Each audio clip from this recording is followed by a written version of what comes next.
ndeki itu ona makiria kuma kuri akaunti-ini ya Naikuru na ndika ndagika no tumonyitetie. Aya tuguthie na mbere tugithanaga nake ya orodumwe ngikuririkanie ntugukorwo tukihungura kaunti citiganite nigetha twaranirie na andiki aitu aria maragithie na mbere na kurumanirira na ripoti citiganite. Tabarira ya Ndurumeni Matuura-ini ikoragwo ikihungura kaunti ciothe cia bururi wa Kenya, kuma kuria twambia Mombatha twambia Gicua-ini tugathie uguo tuingirite citiganite nigetha tugakiaraniria na andiki aitu a mohoro nigetha matumenyithie uria kwao kuregariura. Haya, turethana na mwandiki witu wa Njeri kuma kuria Naikuru atumenyithie ndeto yo na njira ndaya tuthie imwe kwa imwe nginya Naikuru.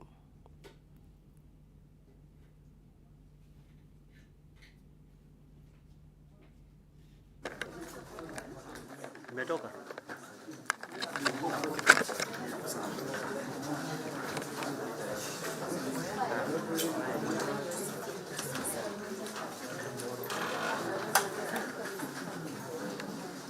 Hii meza inaiba sana.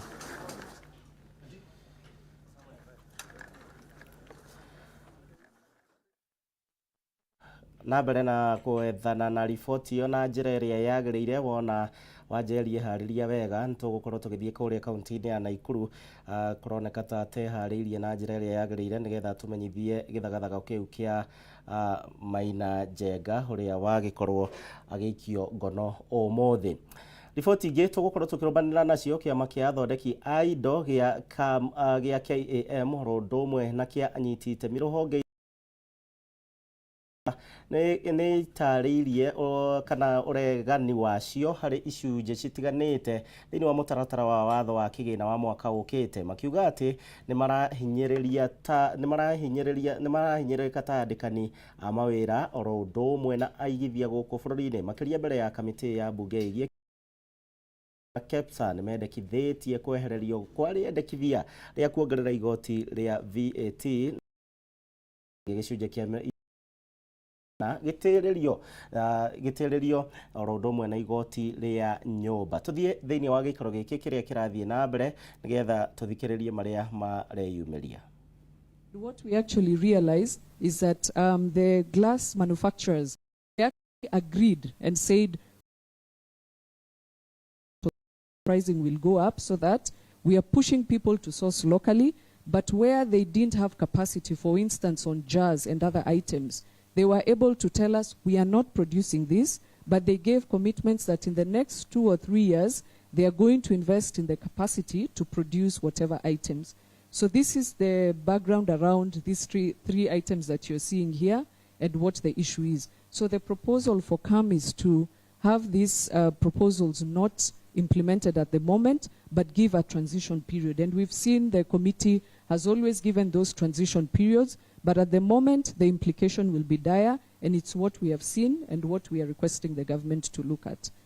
So I'll proceed to the other provisions under the Miscellaneous Act. And before that, the 3 issues we have seen, and you'll hear from all our proposals. There are 3 key things that they'll touch on. The issue of predictable business environment. We are seeing some of the provisions and they are scattering across the different tax regimes on the tax processes and procedures. There's also the issue about promoting export. This one is one of them, where if we push this and we have our export market now, we might end up our promotion of exports and our agenda in the country. And also the issue of zero rating, and you'll hear explain how zero rate and the exempt rate might affect their. The other agenda about on creating a manufacturing hub in Kenya is a lot of looking to impose tax on raw materials, intermediate products, and then make a decision. We want to continue taxing raw materials and inputs which form the basis of manufacturing, of course, together with the other factors of production. And as you've seen in some of the slides we have done earlier, the EAC countries are avoiding to touch on raw materials and the intermediate products. But as Kenya, we are moving forward. And when I take you through, you'll see these three areas coming out quite clearly, and what our chief executive had talked about, competitiveness. Because we are still at a customs union, we have actually signed trade agreements. I think we were one of the first countries who signed the African Continental Free Trade Agreement. And what this means is liberalization. This protectionism that we are trying to achieve, we are going to lose it at the end. And we saw that happen in the 80s and 90s and what it did to the manufacturing sector. So I'll proceed because of time. One of the last proposals we had under the Miscellaneous and Fees and Levies Act was the import declaration fee. So the proposal that is there, what the finance bill has done, it's removing the incentive it had given to manufacturing to have the Railway Development Fund and the Import Declaration Fund at 1.5, and then finished products were given a higher rate. And what the government was trying to do was to say that we are promoting more people to enter into manufacturing because it's more attractive and you will get a lower rate. So for RDL, what has happened, they've proposed a deletion on the Railway Development Fund, but what they have done, they've maintained a rate of 1.5. So for that one, all the manufacturers and all the importers of products are going to pay 1.5. That one is not in our proposal. But what we are asking, of course, the committee is to actually see what's happening. Products when you're a manufacturer, and majority of their materials and intermediate products, you're actually importing at a similar rate of Railway Development Fund with importers who are bringing in their products.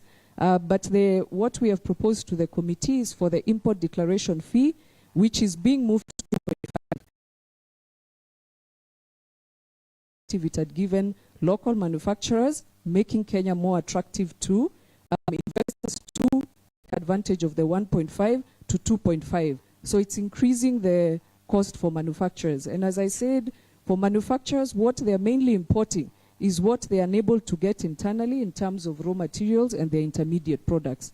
So we are requesting this committee to delete those provisions of Clause 67, or in the alternative, they maintain the rate of 1.5 of IDF to local manufacturers as it was earlier, and the other rate can be retained, or if there's any proposal from other stakeholders, you can consider. But from the manufacturing sector, we are requesting that we retain the 1.5 so that we show the difference between the taxes and what we want to encourage as a country, which is manufacturing, and give them the 1.5% to import their raw materials and intermediate products. There's a proposal around adjustment in the government for this particular provision. Aya twambe tukurengere riboti yo hanini na tuthie mwe kwa mwe thiini wa thingira wa iregi yatanyitwo gutariria uri na riria riendekithitio thiini wa mutaratara wa kigina wa mwaka wa 2023. O ni thutha wa mutongoria wa bururi Ndagitari William Ruto kugwa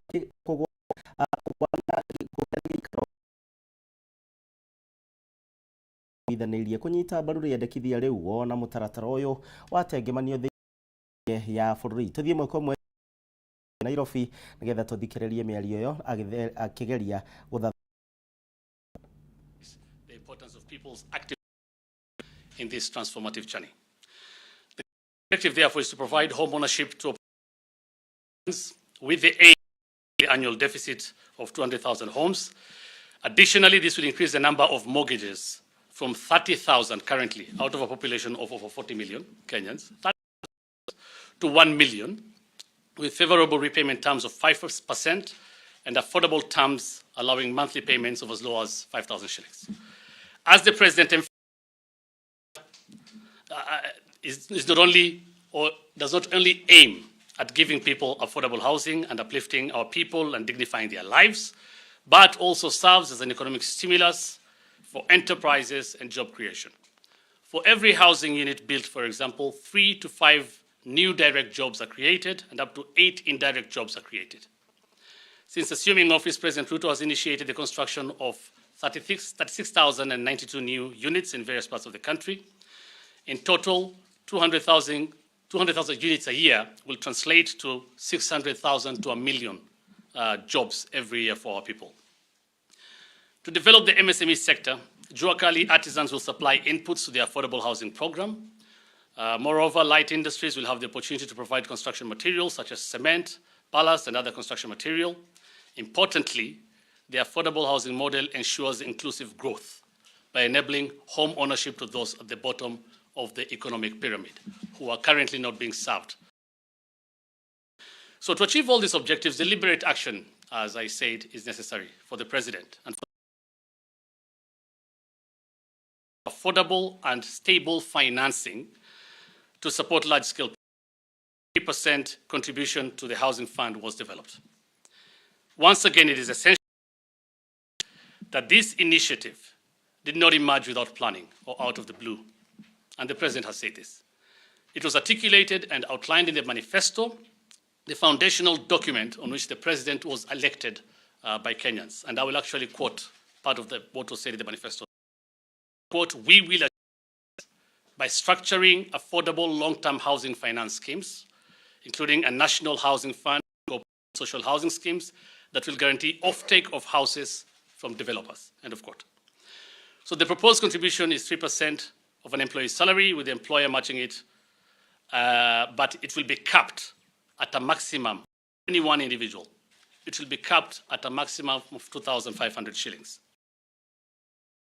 The provisions in the 7th year of contribution. For example, if one earns 30,000 a month, he or she will contribute 900 shillings and the employer will match that amount to by another 900 shillings. I can go on and on about that, but that is why we have the Principal Secretary, Charles Singer, here, so that he can delve a little bit more on this matter of the housing fund, on the salient features of it, on how to become a homeowner, and of course, we have all the time you have about this address. Yes, Karim. Thank you very much, Hussein. Good afternoon, everyone. It gives me great pleasure to come and have this engagement with whom I consider my friends, because we've been working, most of you now are familiar faces. We've been since the last administration. And I want us to do things slightly different. I thought that we'll rather have first a conversation with yourselves. And once we have a conversation, I believe maybe most of the questions that you have will have been answered in that conversation. And if they're not, we still have an opportunity to discuss. And you can ask the questions, any question. I'm ready for it. Now, I will ask, there is some piece of paper I've prepared that I would like to be distributed to amongst yourselves. And as they do that, where the documents, kindly share them. So as they do that, I want to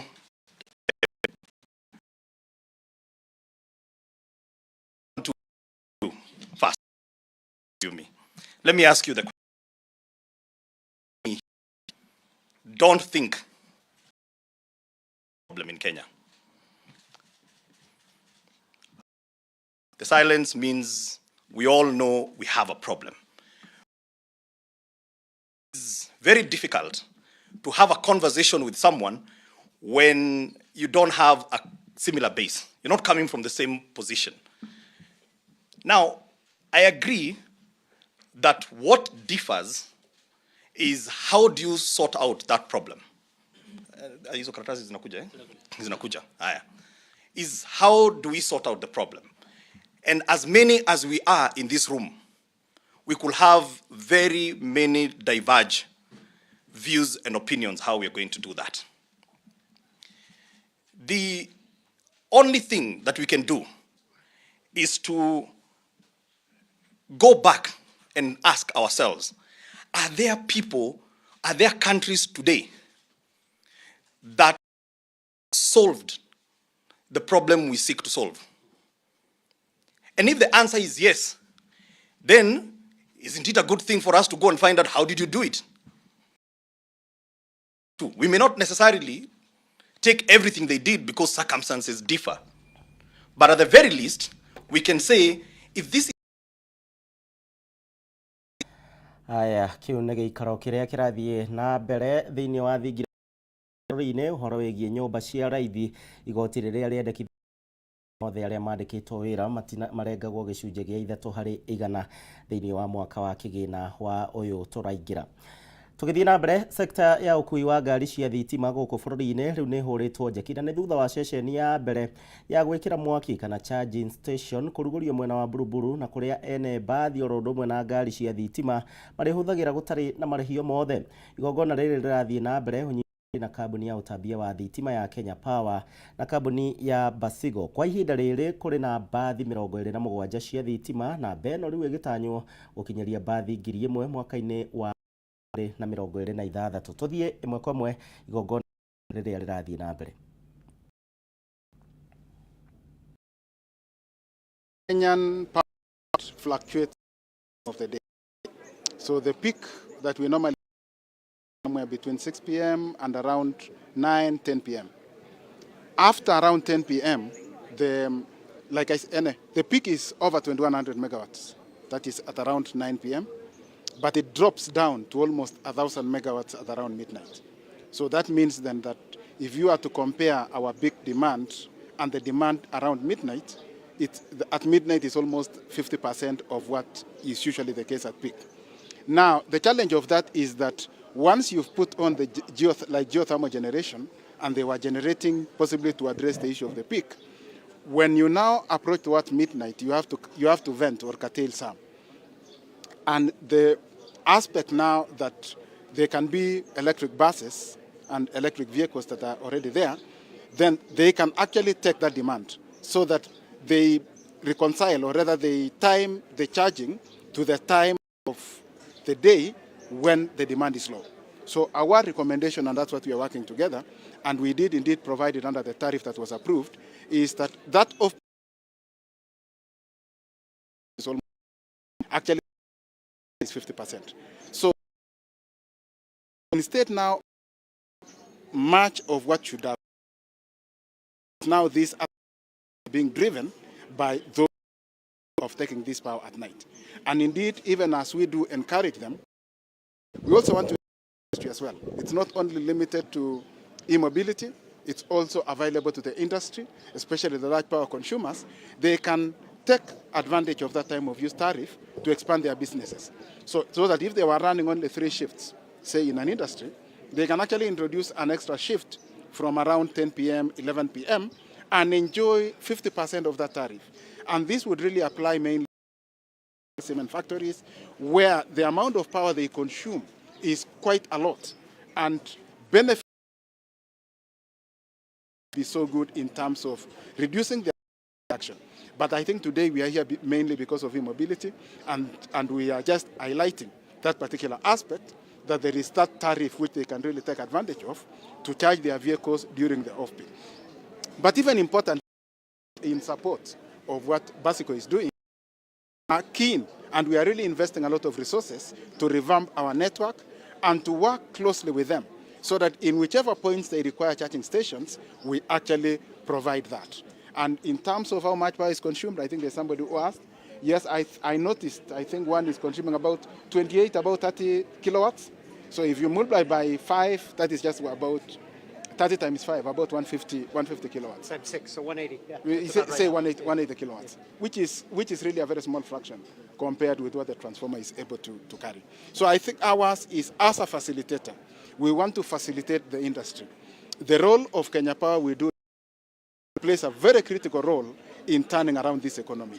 And one area where the greatest impact can be felt, because reducing the pressure, the time, reducing the emissions in public transport, and there are many multiple advantages in supporting this initiative.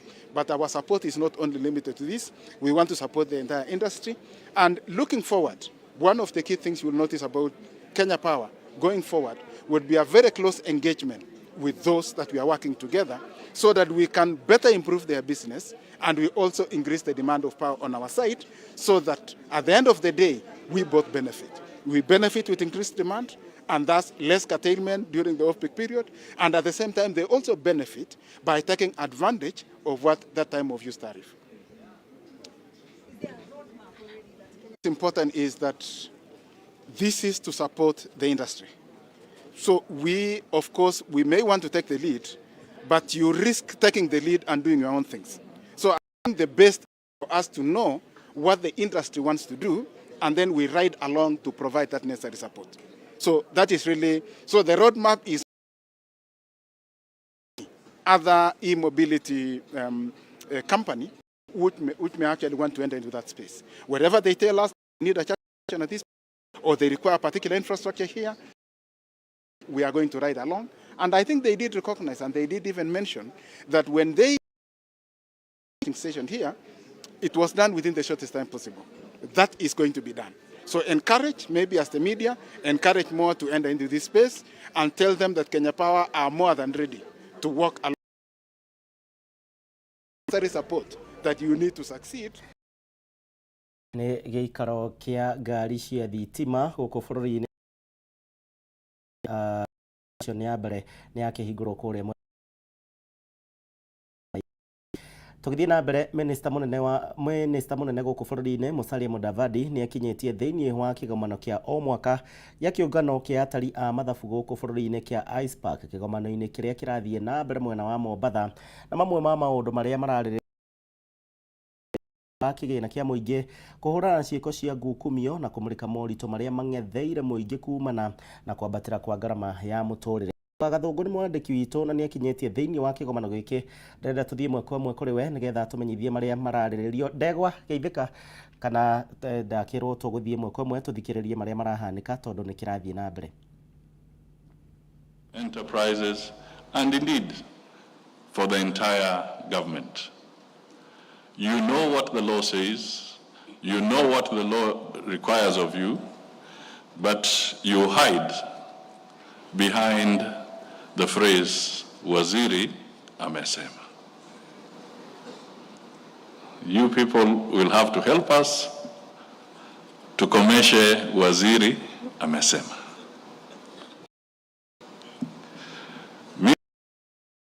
The Auditor General audit reports reveal that many state corporations are defaulting on statutory remittances and even on dues to parties like banks and cooperative societies, hence the spiraling pending bills.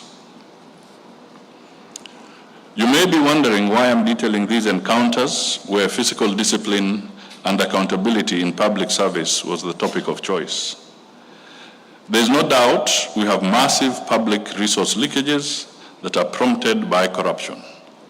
I am keenly monitoring the execution of these directives directly with the principal secretaries because the government must deliver services to Kenyans. If the poor performance is a consequence of poor governance and lack of strategy by the management of these agencies, and their accountants in these that are also members of ISP, how extricate themselves from blame? Are accountants the problem creators or just the legendary part of the problem? And what can ISPAC do to help stop pilferage of public resources? I therefore would like ISPAC to keenly reflect on what the role of accountants is in this quagmire that is the pilferage of public resources. Ladies and gentlemen, allow me at this stage to speak briefly about economic recovery strategies for inclusive growth and government priorities for the financial year 2023-2024. In the financial year 2024, the main emphasis is on mobilization, including policies to bring additional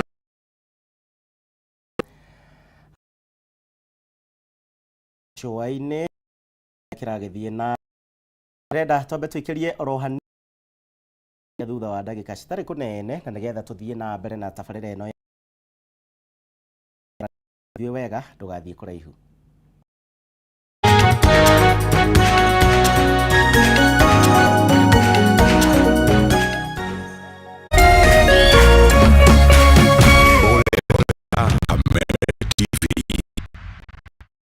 Cheza kama wewe.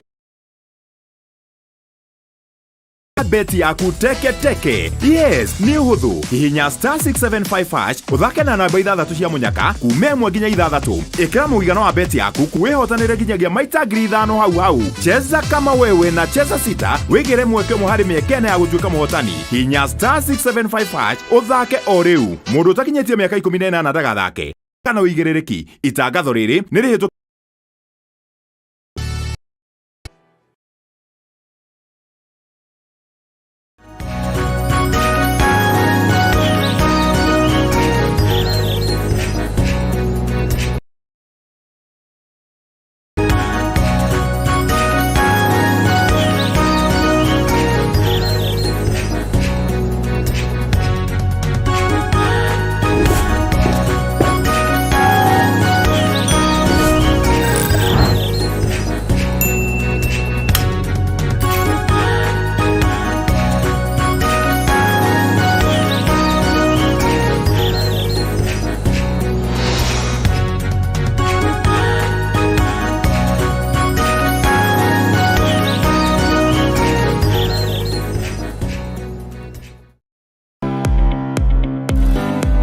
Hihi no ende mwana waku ogere ugi mathomo-ini ma mathabu.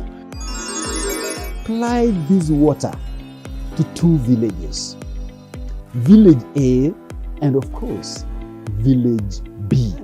We take the amount of water that is going to village A and the amount of water that is going to village B, we put together. Then we are going to subtract from the whole tank of 10,000 liters. Nitagera ithue o muthenya wa Jumamothi cienda thaa ithatu cia rucini. That will give us 3,000 liters. Kameme future.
ngatho nĩ ũndũ wa gwĩtĩkĩra gũtwarana hamwe na ithuĩ thĩinĩ wa tabarĩra wendete ya Ndurumeni Matuura-ini, tabarĩra ĩrĩa gũkinyagĩra oro mũthenya na kũrĩa tũkoragwo tũkĩhungura matũũra matiganĩte tũgakũmenyithia ũrĩa kaunti cirathiĩ na mbere na kwĩgariũra rĩrĩa andĩki aitũ a mohoro hema thĩinĩ wa kaunti. Tobe tumurike riboti haha na Minister wa ũgitĩri wa thĩinĩ Kithure Kindiki nĩ atanyĩtwo gwĩkinyia thĩinĩ wa kaunti ya Kericho nĩ thutha wa gĩkundi kĩa mbeũ njĩthĩ gũtabania mũrũrũngano na gũcina macini ya gũtua macani. Kindiki gũkorwo agĩthikĩrĩria thĩinĩ wa kaunti ĩno igũrũ rĩgiĩ ũhũthĩri wa macini ici. Mwandĩki witũ ũrĩa Kericho arĩ na ũhoro makĩria, ndĩrenda tũthiĩ ĩmwe kwa ĩmwe kũrĩ we nĩgetha tũmenyithie anake marenda atĩa. Rahab Geithĩka kĩaya na Diatea.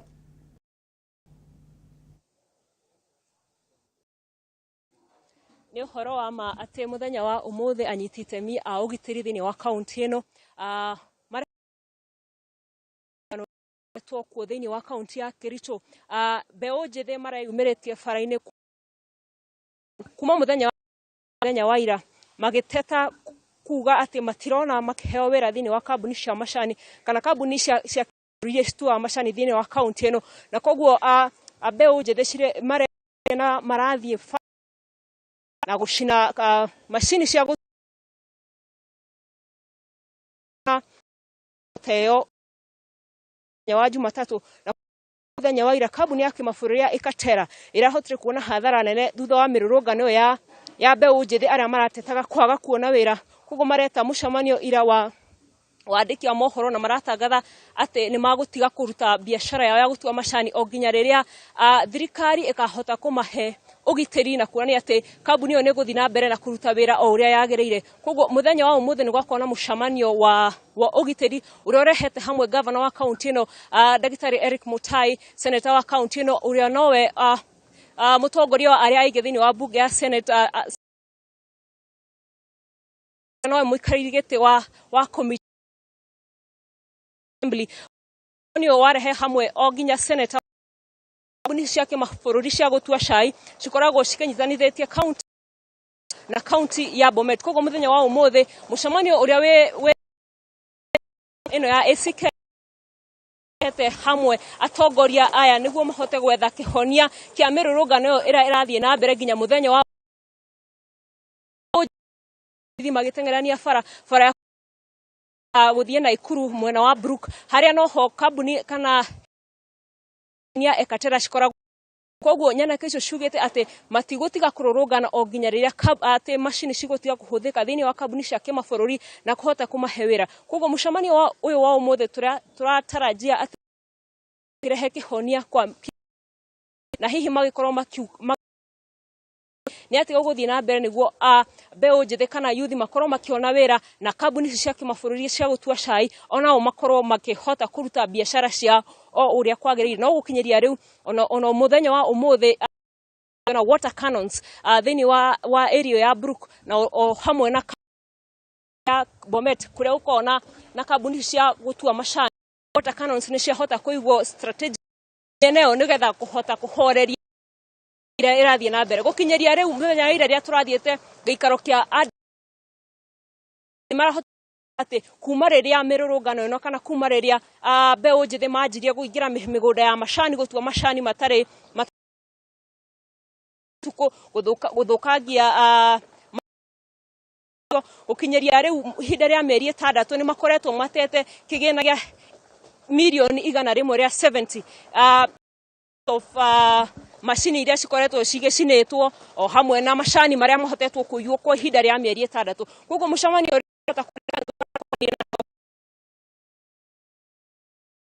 nacio mũthenya wa ũmũthĩ nĩ deliberation na hihi tũkorwo tũkĩona kana hihi CS wa interior nĩ gũkorwo agĩkinya wa Kericho mũthenya wa ũmũthĩ ahota gũtũra hihi kana kwĩna kĩhonia ahota gũkorwo tũkĩona. No kwa ihinda rĩrĩ kuma mwena wa kaunti ya Kericho, Rahab.